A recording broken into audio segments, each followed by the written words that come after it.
The passage of the RPRH law in 2012 was a culmination of a long and arduous struggle by RH advocates from different walks of life to overcome the fear, prejudice, and misinformation cast by powerful political and religious opponents. 10 years after the law's passage, we would like to honor the memory of 12 individuals who contributed significantly to make the gift of the law possible. President Benigno Simeon Aquino III, or President Noy, was the only presidential candidate in 2010 to stick his neck out in a debate question on supporting condoms. As president, he was threatened with excommunication and civil disobedience by Catholic bishops for his public stance to respect couples' choice.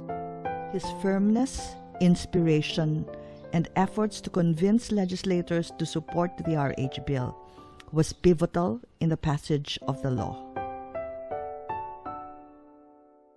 President Fidel Valdez Ramos, or FVR, was a Protestant president who was able to pursue a national family planning program free from the encumbrances of the Catholic hierarchy.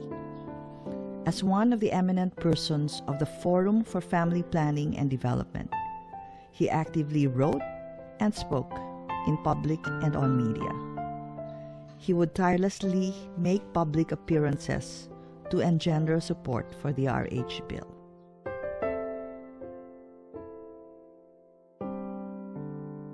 Senator Leticia Leti Ramos Shahani was a distinguished diplomat and women's rights leader whose legislative products seeded the ground for RH, such as the prohibition of discrimination against women in workplaces, women in nation building, and the GAD budget, and anti-rape laws.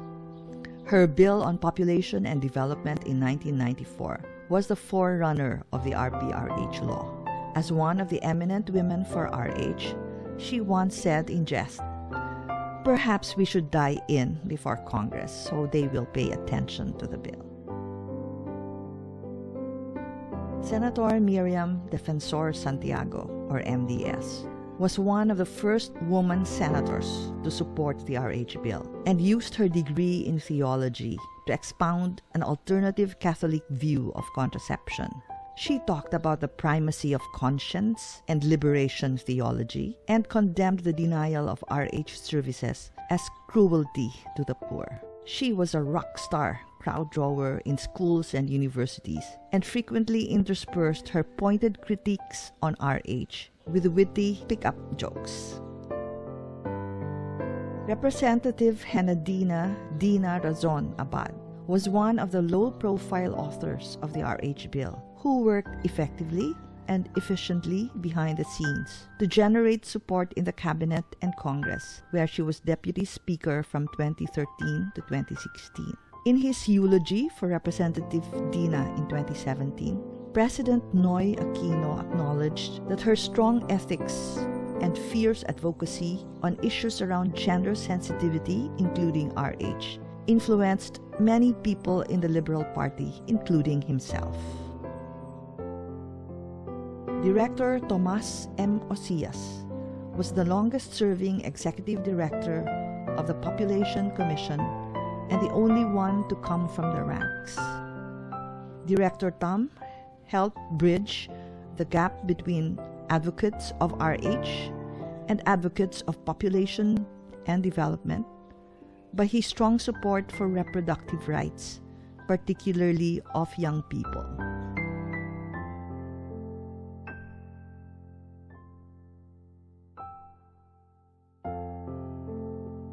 DSWD Secretary Corazon Dinky Juliano Soliman helped CSOs have access to and dialogue with President Noy Aquino to ask for his help with the RH bill.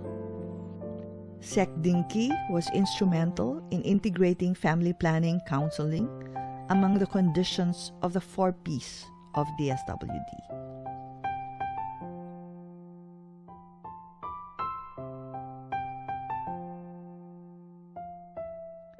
Bishop Rodrigo Dolores Tano was a respected evangelical scholar, a doctor of theology, who propounded a theological rationale for the RH law that helped question and isolate the extreme position of the Catholic bishops.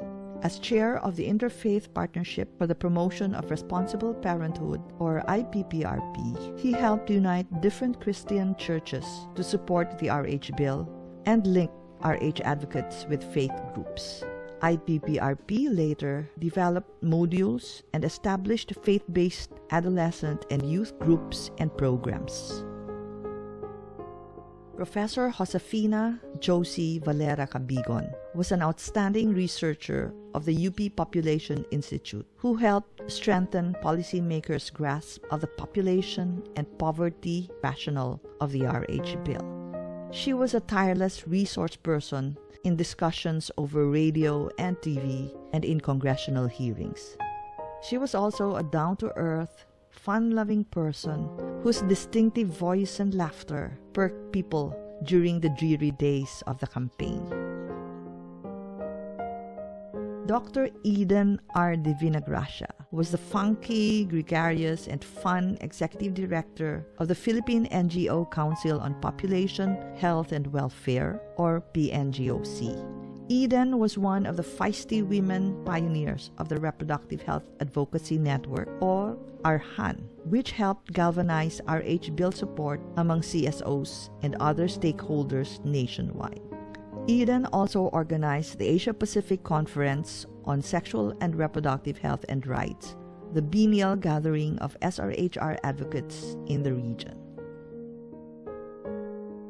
John Charles Edward Carlos Pamintuan Celdran was a multimedia artist and cultural activist, and among the most high-profile and most daring RH advocates. He is remembered most for his protest against the Catholic hierarchy, whom he accused of acting like Padre Damaso, the abusive priest in Rizal's Nole Me Tangere. He was charged with the crime of offending religious feelings, was convicted, and died in Spain while preparing to appeal his case. Carlos was active in the RH campaign, where he emceed in rallies, marched in demonstrations, and participated in the distribution of flyers and RH paraphernalia in front of Quiapo Church.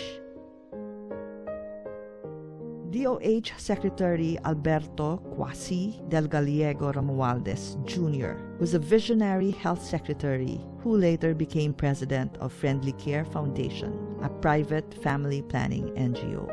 Although Dr. Quasi initially thought that the DOH could readily implement RH without a law, he became one of the bill's strongest proponents when he experienced opposition by the Catholic Church hierarchy.